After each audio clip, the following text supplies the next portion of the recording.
BFFs or more. She said it was just platonic. Tom had just returned from a 2-week-long business trip and was sleeping late on a Friday morning when he heard voices downstairs. He heard his wife Tammy's voice and figured she was on her cell phone until he heard another person's voice as well. After using the bathroom, he quickly put on a pair of sweatpants and headed downstairs. "Oh, that's great," Tammy said. "You're really moving back to town." Tom turned the corner and saw a tall, blonde-haired man sitting across from her at the kitchen table. "Hey, what's going on?" "Tom, remember when I told you that my best friend growing up might be moving back to town? He's here." "This is Sam." "Sam," he repeated. All these years he had thought that Sam was short for Samantha and assumed Tammy's best friend was a girl. "Oh, wow. That's great, honey." He felt a little surprised. He noticed right away that the well-built man was not wearing a wedding ring. "Tom, Tammy has been telling me so much about you.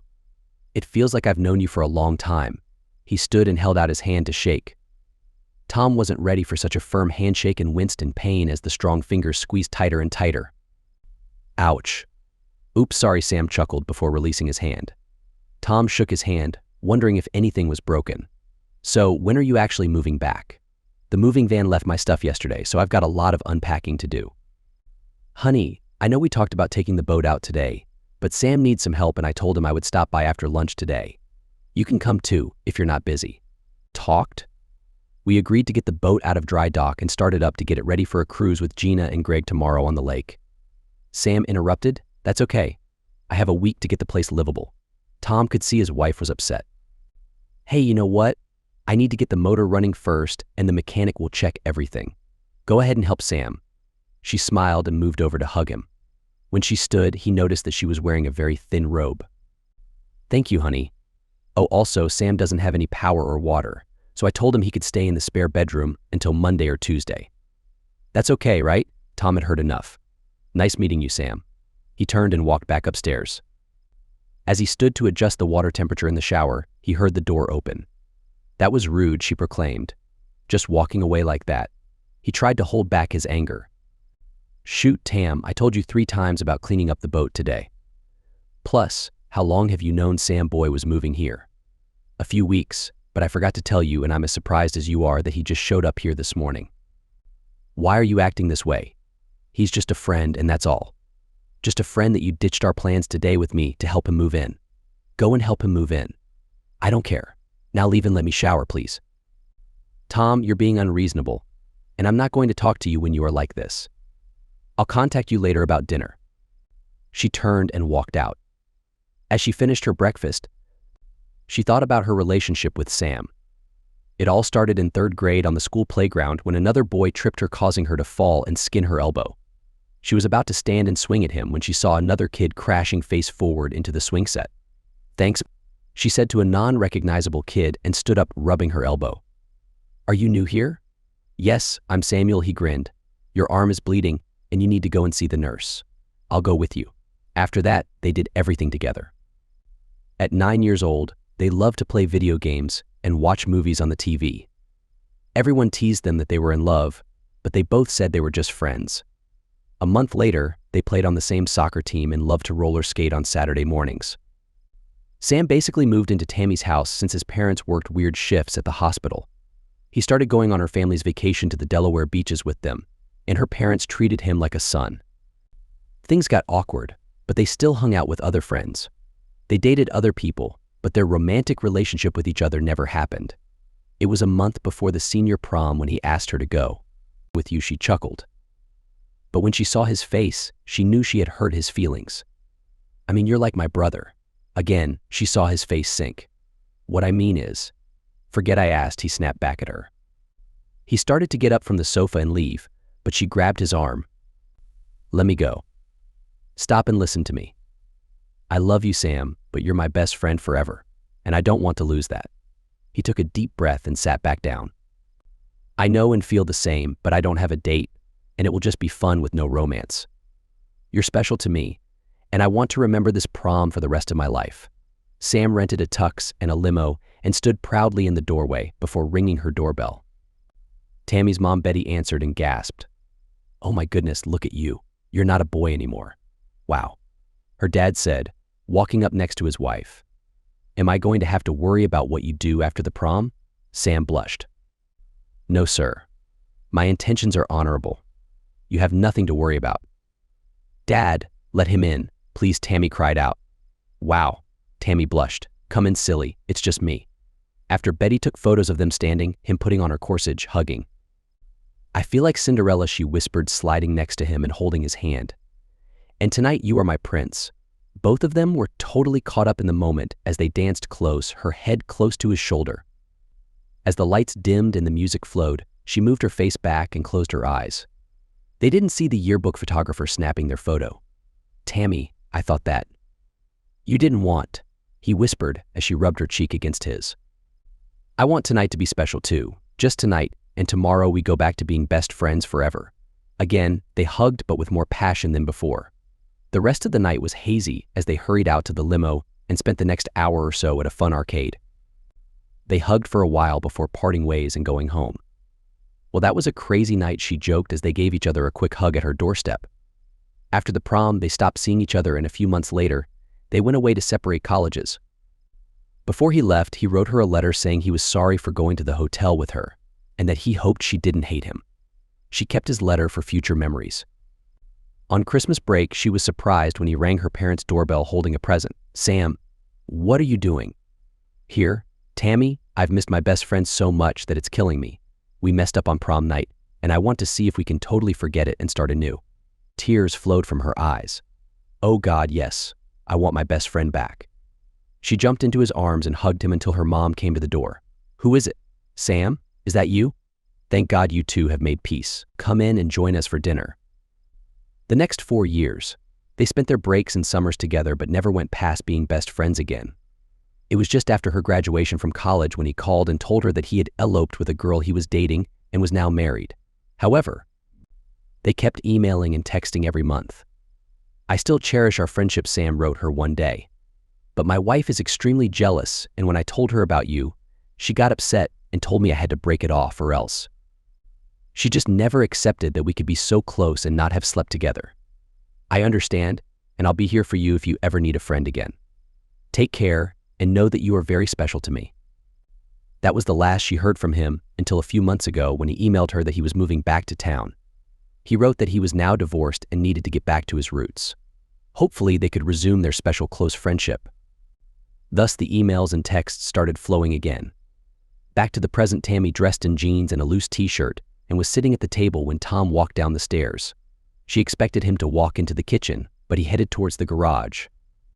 She hurried to meet him by the door. Are you just going to leave without saying anything? He didn't look her way. I have nothing to say. It seems like you don't either. I do want to know if you're going on the boat tomorrow with Greg and Gina, or if you're going to hang out with your BFF. You're being unfair, Tom. You're overreacting and upsets me. Besides, I told you that, Sam. Before she finished, he closed the door. Well, that's not fair, Tammy sighed. She had her best friend back, but it seemed like a wall was growing between her and her husband. Sam had told her that his wife was always upset when he mentioned their special friendship, and now the same thing was happening with Tom. She called Sam, told him about Tom, and asked him when she could stop by. Tammy, I think we need to take a step back. It's obvious that Tom doesn't want me to stay at your house until Monday. Also, you should go help him get the boat ready. I wouldn't have asked you to help me unpack if I knew you had plans. He's being difficult, and I'm coming over to help you. I have your address, and I'll be over shortly. Bye. I might be overreacting, Tom said to himself later that day after the mechanic checked out the boat's motor. She says they've always been just friends, and she's never lied to me before. I'll buy some snacks on the way home and see if I can make friends with the guy. When he pulled into the garage, he noticed her car was still missing, and it was almost 6 p.m. He checked his phone and didn't see any messages. First, she ditches me to help him unpack, and now she doesn't even text me to say when she's coming home or if we're having dinner. Darn it, I have to stop talking to myself. 30 minutes later, he was walking out of the shower when he heard them laughing on the first floor. Again, he tiptoed downstairs and listened. You look so serious in your senior picture, Sam laughed as they looked at her old high school yearbook. Hey, you looked like a nerd, she cried out before leaning over and playfully punching his strong arm. He kept laughing, and suddenly she jumped onto his back and caused him to fall sideways on the sofa next to her. When Tom walked in, her upper half was lying on his body and she was lightly punching him. So, what's so funny? Sam quickly lifted her up and off him. We, uh, we just looking at old high school pictures. He hoped that Tom wouldn't be mad with their bodies together like they were. When Tom laughed, he relaxed somewhat. Ha ha, I don't remember seeing those photos. Show them to me. Tammy was still mad and was not ready when her husband moved to the sofa and squeezed in between her and Sam. Is that really you, Tam? She loosened up, hoping her husband was not being annoying like he was before. She hugged around his shoulder and rubbed against his side. Yes, it's me. Aren't I beautiful? She joked. For the next half hour, Sam and Tammy showed him the other kids in their class and things got relaxed and calm. Let's order pizza, Tom suggested. Unless you two already ate. Sorry, babe, we didn't have lunch and we're starving. We figured you ate something at the lake, so we stopped at Maggie's and got a burger. You could have called or texted me, he said, trying not to show his hurt about being left out. I guess I'll call and get a small pizza for myself. Okay, I'll show Sam the spare bedroom and get him some towels to take a shower. I'll take one too, and then we can all talk so you guys can get to know each other. She leaned over to hug him. After Tom ordered his pizza to be delivered, he heard both showers on upstairs and sat down with a soda and looked again at the yearbook. He saw her photo and a written comment from Sam about them being best friends forever. After flipping to more photos, he saw pictures of the prom and wondered who Tammy's date was. He froze when he saw the photo of her sitting at a table next to Sam. Just friends, huh? After turning the page, he almost dropped the book. Shoot this, he gasped as he tossed the book across the room. When it landed and opened up, a small envelope fell out. He walked over and saw it was addressed to Tammy. After opening it, he quickly read it and dropped the letter on top of the yearbook. Seconds later, he grabbed his car keys and left the house. Tammy was feeling good now and smiling as she put on her cotton pajamas, robe, and slippers. She knew Tom would be happy that she was going on the boat with their friends tomorrow. She heard the doorbell, figuring the pizza had arrived, and heard it again and again. He must be in the bathroom downstairs, she thought, and hurried down to open the door. It's paid for, Ma, a young guy said, handing her the flat box. She brought it into the kitchen and yelled, Your pizza is here, Tom. She didn't hear anything and looked for him. He was not in the bathroom, and when she looked in the den, she saw the opened yearbook on the floor and the open letter that Sam had written her years ago. No, no. Please, no. It was the letter where Sam mentioned going with her to the motel after the prom. She collapsed onto the floor and saw Sam's bare feet next to her. What's wrong? Sam asked as he moved down on his knees next to her. Tom found and read the letter you sent me. He knows what happened at the motel after the prom. Oh no, I thought you tore up that letter. How are we going to fix this? Tammy grabbed her phone from her purse on a table in the front hallway and called Tom. It rang and rang until it stopped. Hi. Beep. Tom, please come back and let me explain. The prom and motel were a big mistake and were horrible for both of us. Believe me when I tell you that we are just good friends. Honey, I care about you more than anything, and I want to fix this. Please come home. She waited for over an hour and called again. Meanwhile, Sam was watching TV, listening to hear if Tom called her back. It was 11 a.m. when he went upstairs and packed his bag. Tammy was sitting at the kitchen table, just looking at the phone. She looked up and saw him dressed and holding his small bag. Where do you think you are going? I've caused enough problems. I remember what it did to my wife when she found out about you and our special friendship. I won't be the reason that you get in trouble like I did. Call me when you are by yourself.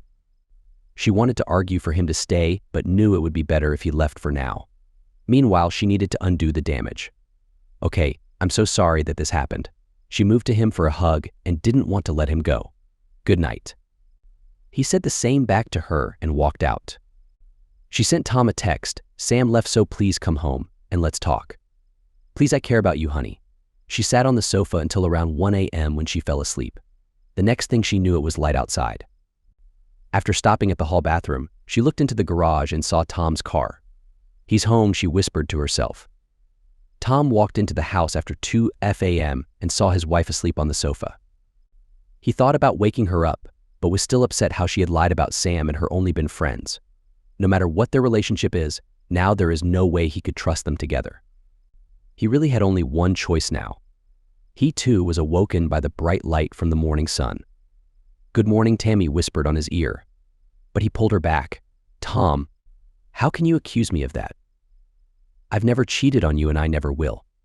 I didn't tell you about the night of the prom with Sam because it didn't mean anything, And besides, it was long before I met you. We are just friends, and once you get to know him, you will understand that.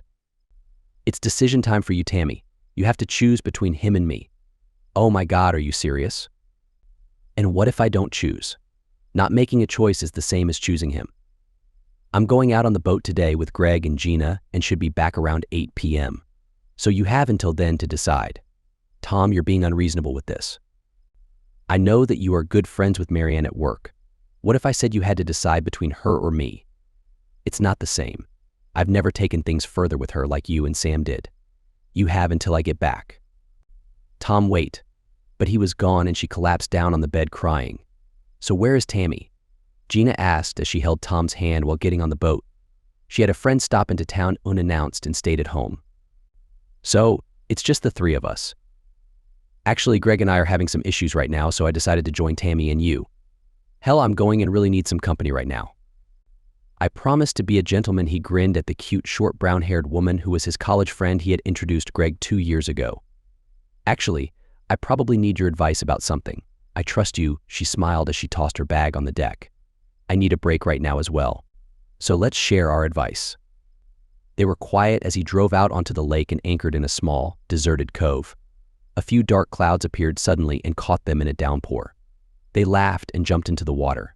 After splashing and trying to dunk each other, the sun came out and they climbed back on the boat. They grabbed towels and dried each other off. Afterwards, they took some soda and juice and moved to the soft cushions at the rear of the boat. Who wants to go first? She asked. I will, Tom sighed before leaning back onto the soft seat. For the next 20 minutes, he told Gina everything that had occurred since he found his wife and Sam at the breakfast table. I really want to believe her, but she lied to me about the night of the prom. Well, she hid it from you, that's true. And it sounds like Sam is more than just a best friend forever. But I can't believe she would cheat on you. Can a guy and girl be so close as friends, and if they crossed over the line once, do it again? I mean, his ex-wife felt there was a whole lot more there than just friends. There maybe is, but I just don't know. I asked her to choose between us, and she seemed to not want to. I don't know. I mean, I was friends with you before marrying Greg, and I have special feelings for you as well. When we had our recent blow-up over money and me working, you were the first person I wanted to talk to. Hey, maybe that's it? She can't understand how I can think there's something else going on, so how about we do the same? I mean, as long as it doesn't mess you up with Greg, it might actually work for me as well. He takes me for granted, and I haven't seen flowers or a date night out for months. Great. So what do you want to do tomorrow? Well, since we both like tennis, how about I pick you up at your house tomorrow, and we can spend the day at the club also? The two of them seem to think that touching and wrestling together is okay. Sounds good, but not too much because I've always had a thing for you. Yeah, me too, he grinned. Tammy was still teary-eyed and nervous as she watched the clock. When it got to be around 6 p.m., she decided to call Gina and see where they were. When she didn't answer, she called Greg. Hi, Tammy, what's up? He was sitting alone at home watching a football game. She heard the noise of a football game in the background. Are you back from the boat trip? Didn't go. Decided to stay home. Aren't you on the boat? Didn't go either. It's complicated. Same here, complicated.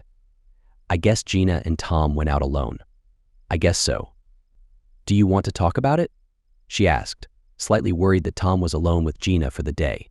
She said I'm not paying any attention to her anymore, and that I treat her as a maid and a cook. That she has no friends and no interests outside of our home. He hesitated, so I told her to get off and go do stuff. Evidently, that was the wrong thing to say. She said she would go out on the boat and do stuff without me. So there her phone buzzed and she saw Sam's name pop up. Gotta go, good luck. Hi, she said sadly into the phone. Hey, any word yet? What are you going to do? I understand if you say we must break all ties. We messed up with that letter, and it's impossible to say we will never fool around when there is a history of it happening. Don't worry, I have some other friends. It's too bad. I'm sorry, Sam, but Tom is everything to me, and I can't lose him. Maybe he will one day understand about our friendship? Goodbye.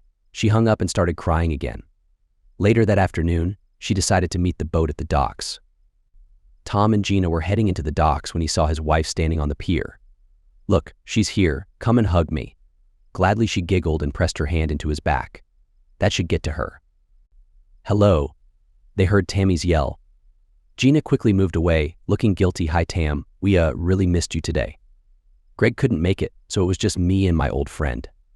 Gina climbed down from the bridge, left her t-shirt off. She had to hold back laughing when Tom turned and stared down from the bridge at her display. She laughed and waved her right index finger at him. You silly old man. Tom could see from her body language that Tammy was very tense and upset. He looked at his watch.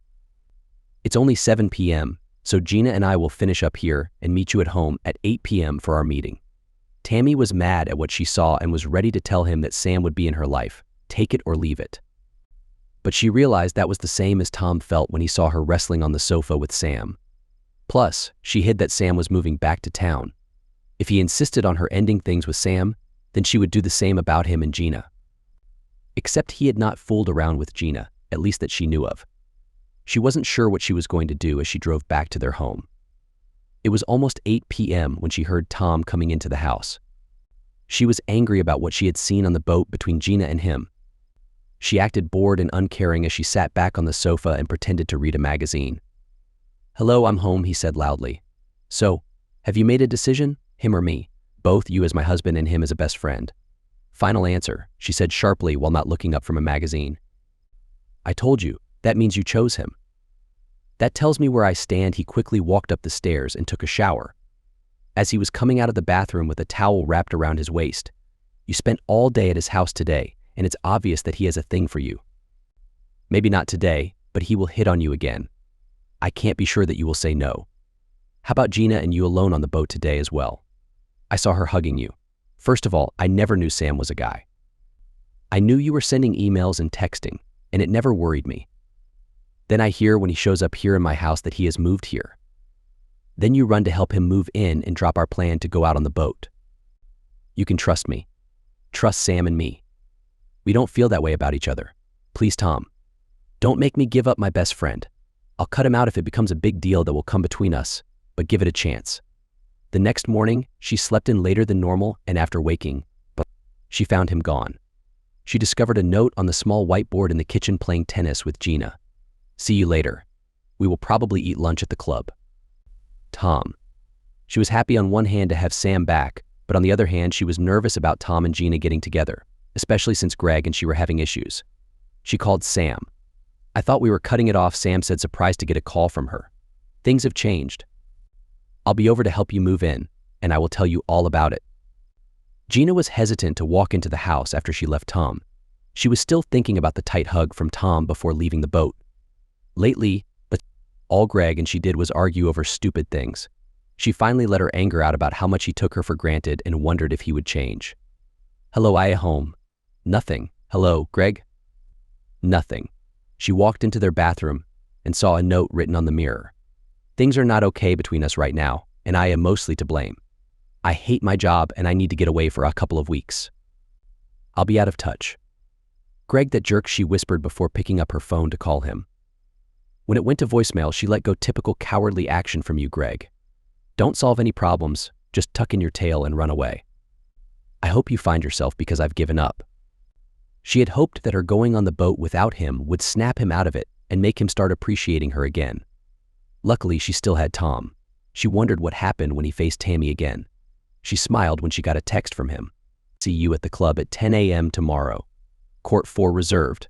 For the next week, things calmed down for everyone.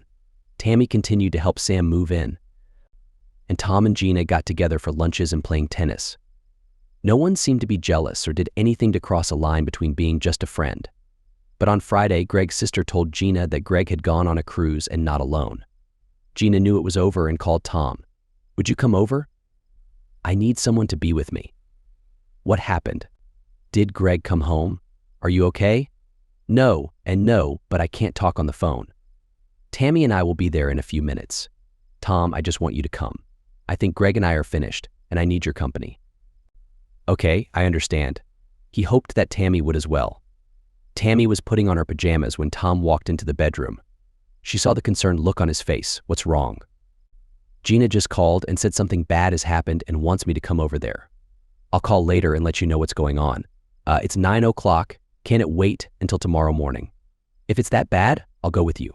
She just wants me, honey, her best friend. He hurried into the bathroom and brushed his teeth. Maybe you should shave and put on some cologne as well? She jabbed while watching him spit out the toothpaste.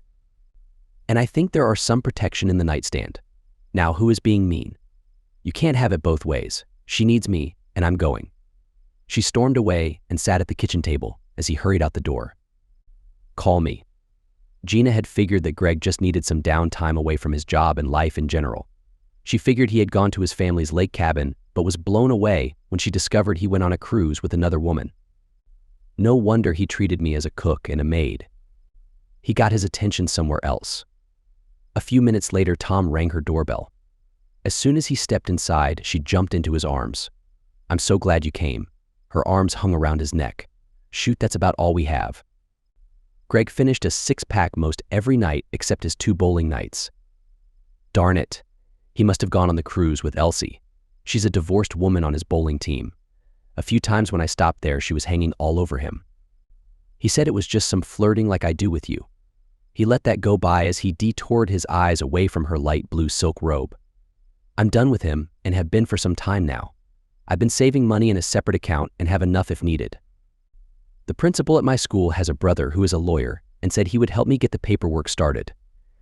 Do you mind going into the den? It's more comfortable there. As they were walking down the hall, his phone buzzed. It was Tammy. He didn't answer it. Is she going to be angry because you came over here alone? I don't know. She's been at Sam's house alone quite a bit since he moved back. What's good for the goose, you know? Do you think they've been close? I don't think so, because I think she wants to stay married to me but have him close by. I don't trust him. His wife divorced him for a reason, and I need to find out what it was. Well, I want to have you close by too. I feel so alone now. Even by being a cook and a maid, I had someone I can talk to. Tears dropped from her cheeks as she fell over onto her side on the sofa. He couldn't handle her crying and dropped to his knees next to her and hugged her to him. I'm here for you. Their eyes met and their lips pressed together. Tammy tried to think about something else but was nervous that Tom would be seduced by that person. It sounded as if Greg and Gina's marriage was on the rocks, and she didn't want to be affected by it. She fell asleep at midnight and heard the door open sometime later. Tom, is that you? She cried out, jumping up and looking around the doorway. Who else would it be unless you gave Sam a key to the house? As soon as he said it, he wished he hadn't. Sorry. She looked at the clock and saw that it was 2 a.m. It took you 5 hours to talk to her to calm her down. Maybe I should be asking what the heck is going on. It's late and we are both stressed. I think we need to table this discussion until tomorrow morning. He sighed and struggled to walk up to their bedroom. When he walked out of the bathroom, he saw her in the bed looking at him. I love you, Tom. Me too. As tired as they both were, they had trouble falling asleep. Tom was wide awake the next morning when he walked downstairs. He heard her talking to someone on the phone and stayed back to listen. I can't. I told you that we must take a break. I have no idea when or if we can see each other again. No one stopped sending me texts and emails. She was angry because Sam had pushed her a little too far the last time they were together. She knew her marriage was in trouble since Tom spent most of last night with Gina. She loved him and wasn't going to give him up so easily. She heard the shower upstairs come on and hurried to make his breakfast and get back into good graces with her husband. Good morning. Honey, she smiled as she moved around the table and into his arms. I'm sorry about my comment about Gina last night. I trust you would never cross the line with another woman, and I absolutely won't either with any man. Tammy, last night, Gina was feeling so bad and so hurt that He watched her smile turn upside down and her eyes turn from honey to coal. Wait, forget you, Tom. I haven't done anything serious with Sam and have been accused of all kinds of things by you. Damn you for being with someone else. Eat dirt, you jerk. Tammy, let me finish, please. But she turned, grabbed her purse and ran out the door. He tried to stop her, but her car was out of the drive and down the street as he stood in his boxer briefs on the front steps. He ran back into the house, grabbed his phone and sent her a verbal text. We didn't do anything. Please let me explain and don't do what I think you are going to do. If you do it, we are finished, so please come back. She was seething mad and flew down the road, hurrying to Sam's place. A train was crossing the road and it slowed her down for a long time. It gave her time to calm down and collect herself. She took a deep breath and recognized the street name next to the tracks. Gina was still thinking about what had happened last night with Tom and how he had come over to console the hurt done by her husband. He had always been her knight in shining armor and had rescued her many times since they met in the freshman English class. After talking to him about how good it was to know now before they had kids, she had relaxed and moved over to allow him to snuggle up to her while lying on the sofa. Neither had planned on what happened next. She was snapped out of her memory when her doorbell rang. She opened it expecting Tom and saw Tammy's angry face. She was about to say good morning when the woman's flat right hand smashed against her face. "You horrible person. You had to go after my man, didn't you?" Gina, being stout and heavier, put her head down and drove her body into Tammy's. The two women flew out the door onto the wet lawn that was being sprinkled with water. "Are you two okay?" a woman's voice asked. Tammy looked around and saw her elderly neighbor Elsie standing by her driveway next door. Tom was worried that his wife would go and ruin her marriage with Sam to get even with what she thought he had done with Gina. He hurried to get dressed and drove quickly to Sam's place. He was surprised not seeing Tammy's car but knocked on the man's door anyway. "Open up, I know she's in there." "What the heck is going on, Tom?" Sam asked just before the angry man pushed him hard backwards. "Hey," Sam shouted as he staggered back to his feet ready to defend himself. "She's not here." "Where is she? Are you going to meet her somewhere?" Tom asked, trying to calm down. "I have no idea." "She's your wife. Well, we need to talk. Don't give me any nonsense that you only want to be Tammy's best friend. I can see it in your eyes that you love her and want her in your bed." Sam walked by him and closed the door. "Let's talk." He led Tom into the living room and sat across from him on the sofa. "You're right. I do and always have been in love with Tammy, but she hasn't felt the same about me. Believe me, I've tried to get her to love me that way. But she would always laugh and stop any romance between us. I thought that getting married to a wonderful woman would cure me, but I couldn't stop thinking of having one more chance with your wife. So, I broke it off with my wife and moved here for one last attempt. I knew I didn't have a chance when I met you until Gina came into the picture. Last week when you two were playing tennis, I got Tammy to listen to some music we used to listen to in high school. We ended up dancing and hugging. If you tell me you messed with her, I'm kicking you." Tom growled. Sam put out his hand. "No, it didn't get that far. If it wasn't for your dang wedding photo on the dresser, I had a chance." She ran into the bathroom and locked the door. I knocked a few times, but she told me to leave and that we could never be together again. I stopped all communication with her and have started to move on. If you want to hit me, go ahead. I deserve it." He stood up and hoped that Tom wouldn't do it. He was wrong and didn't see the soccer punch but felt it hit his left jaw. He was down and out. Where the heck is she? He asked no one. Then it hit him. Darn it, she went after Gina.